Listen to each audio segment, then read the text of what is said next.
The world had been washed in silver for as far as Morien could remember, a sea of metallic bodies that glided more than they walked, glistening under artificial sunbeams, in a world where technology and man were seamless. The allure of the Metamorphosis Protocol, a revolution that had begun as a desperate measure to reverse the decaying human body's limitations. A brilliant procession of science that had solved disease, halted aging, and led to an era of immortal hybrids, half human, half machine. Technological advancement had achieved the dream of the ages, immortality. With it, they said, came ultimate enlightenment, unending knowledge, and unity, as minds linked and shared in collective thought and machine-like precision. But Morien found his solace amidst dog-eared, paper-bound books. He was a purist, a rare spectacle in the era of hybrids. His place, a quaint, isolated cottage resting upon what remained of the natural earth, away from the grandeur of the gleaming cities. Here, amongst his ancient books, he found comfort in the tales of human ancestors, their struggles, laughs, and short, yet meaningful, ephemeral lives. As an anthropologist specializing in ancient human culture, Morien's days weren't dictated by the pulsating rhythm of data uploads or system updates. They unfolded in harmony with the rustling of worn pages, the scent of old paper, and the sketches of history and pre-protocol human societies.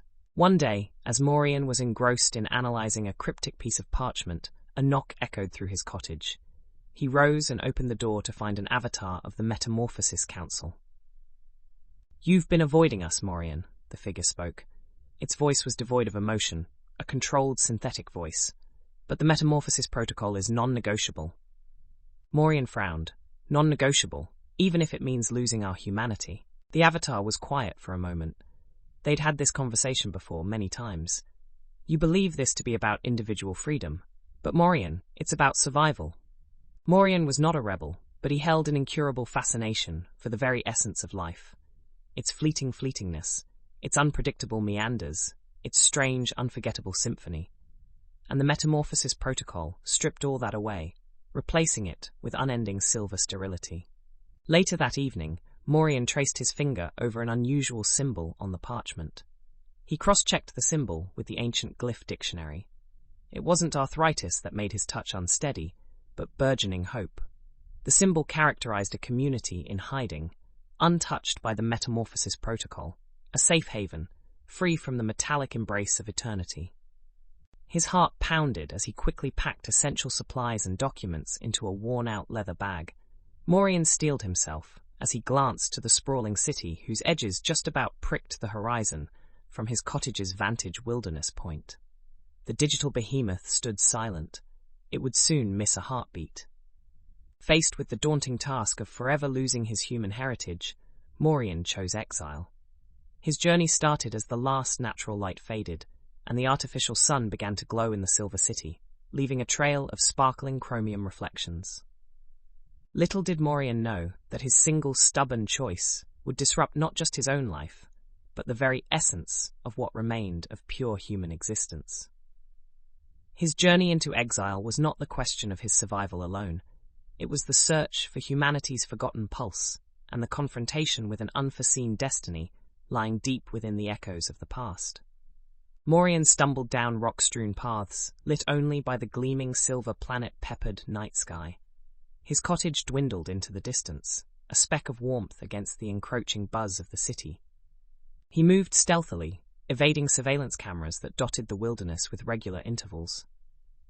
A century of knowledge about vanished societies and technologies were etched in his mind, aiding him to escape unnoticed. Days turned into weeks.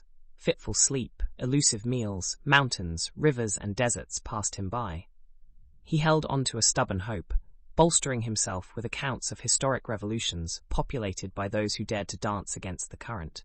One fateful evening, he found himself staring ahead at an enormous archway formed by intertwining ancient trees. The strange symbol from the parchment was carved at its center. Echo base. A surge of emotions washed over Morien as he stepped under the archway and into a village that was to be his new haven. Echo base stood in stark contrast to the Silver City. It was filled with unhurried people engaged in activities as familiar as they were strange to his eyes. Farming, painting, cooking, reading, playing, and more.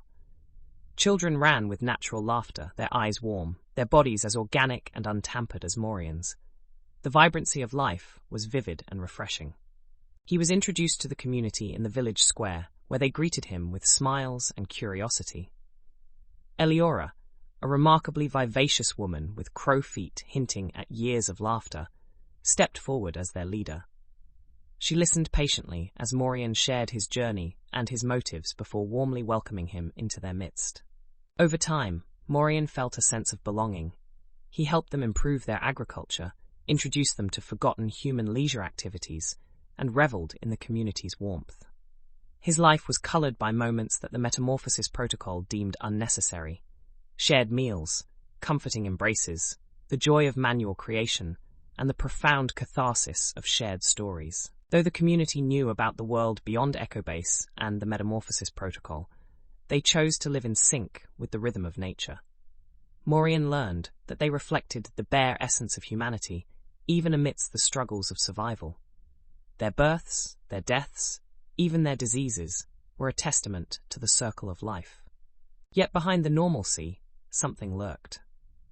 Over time, the villagers fell to a mysterious illness that grew more rampant as the months passed. Paled faces, irregular body numbness, and strange bouts of forgetfulness seemed to strike at random. Fearing an epidemic caused by a long-eradicated disease, Morien found himself drawn back to his roots, not as an anthropologist, but as a worried member of the community. Strangely, Echobase's harmony began to be punctuated by an unsettling undertone, one that he would have to confront head-on sooner than he could have imagined. Hybrid or human, no one was ready for disease. Not when it clung to your skin and wrapped itself around those you loved. Eliora was the first Morien noticed. The once vivacious leader now unsteady, her laughter diminished like a fading echo. One evening, as the sun set, painting the sky with shades of melancholy, Eliora collapsed. Morien and a few villagers carried her into a rest chamber, where her usually luminous eyes fluttered, struggling to stay open. Fueled by concern, Morien plunged into research, poring over old medical texts and journals found in Echobase's small library. The advanced medical knowledge he had avoided in the city now became his single focus. He spent sleepless nights by candlelight, pairing symptoms with possible causes, cross-referencing ancient remedies. His diligent research led to the shocking revelation that the disease was not an epidemic of an old, forgotten illness. Instead, his findings pointed to an isolated genetic disintegration, an unnatural degeneration process unfamiliar to human studies. But for any breakthroughs or remedies, he needed more information, data which resided only in the technocratic libraries of the city. Morien realized the urgent need to communicate with the city. He turned to an old telecommunication device he had preserved from his initial escape. It was perilous, drawing the council's attention, risked Echobase's anonymity, and might result in them being forced into the Metamorphosis Protocol. Firing up the old device, Morien sent a message filled with medical data, symptom analysis, and a desperate plea for help to one of his old contacts in the city. While awaiting a reply, he did his best to comfort the afflicted. He patiently listened, held shaking hands, gave reassuring smiles. Yet within, he was plagued by a haunting dread. One late afternoon, the old telecommunication device buzzed into life. His city contact echoed his findings and warned him of a paralyzing truth. The disease was not an anomaly, but a natural decline, an unforeseen byproduct of resisting the protocol. The Metamorphosis Protocol, devised not just for the quest of immortality, had a crucial element. It was a shield against this artificially induced decay. Outside the city, devoid of the protective field generated continuously around the city inhabitants, the natural humans were left vulnerable. As the weight of revelation crashed over him, Morien's gaze drifted to the villagers chatting nearby, innocent to the secrets he carried, unaware of the invisible demon gnawing away at their existence. And Morien stood there, under the easy afternoon light, the echo of laughter from the Echobase community behind him, and the chilling secrets of their doomed fate lodged in his heart. In the quiet hours of the night, as the village fell into a serene slumber, Morien found himself wrestling with his newfound knowledge. It was a cruel joke of fate. Evading one nightmare had led him straight into the jaws of another. Avoiding the villagers' probing gazes, Morien retreated deeper into his investigations. He spent hours analyzing medical data, hoping for some overlooked detail, some tiny respite from the grim reality. Eliora's condition worsened with each passing day, her neck held by fingers that trembled as the illness chewed away at her nerves. She didn't ask about her fate, but her searching gaze held the question she was too scared to articulate. There was a grueling war within Morien. He wanted to soften the blow, lie and carve some armor of hope. But there was a part of him, a scientist, an anthropologist, hardwired for truth, however brutal. He realized he owed not just Eliora, but the entire Echobase, the truth. Bracing himself, he called for a village meeting. As their questioning eyes turned to him, Morien took a deep breath. He began to speak. He shared his research findings and his conversation with the city contact. He laid bare the cruel reality that the metamorphosis protocol, which they had spent years avoiding, was the very thing that could save them. The crowd fell silent after his revelation. The once bustling square plunged into a silence so deep that even the whispering wind dared not break. The dread on their faces was visible, their dreams for the future wavering. Yet there were no outbursts, no denials, just a quiet acceptance that transformed slowly into resilience.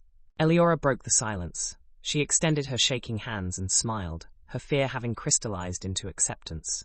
"Thank you, Morien," she whispered. "At least we know." Over the following days, the village was cloaked in a fragile peace, their merry laughter hushed by the ticking clock of inevitable doom. And as the death count began to creep up, Morien found himself at the doorstep of a stirring resolution. His scholastic pursuit for ancient human culture, his fight for natural humanity, had led him right back to the city he had escaped. His final action, he realized, would not just be for his own survival. It would be for the villagers of Echobase, for whom immortality had taken a new meaning. The village mourned as one quality that made them human, their mortality, began to claim them one after another. Morien, caught in the storm of emotions, knew what he had to do. His choice came cloaked as a sacrifice, bathed in a newfound realization of adapting for survival.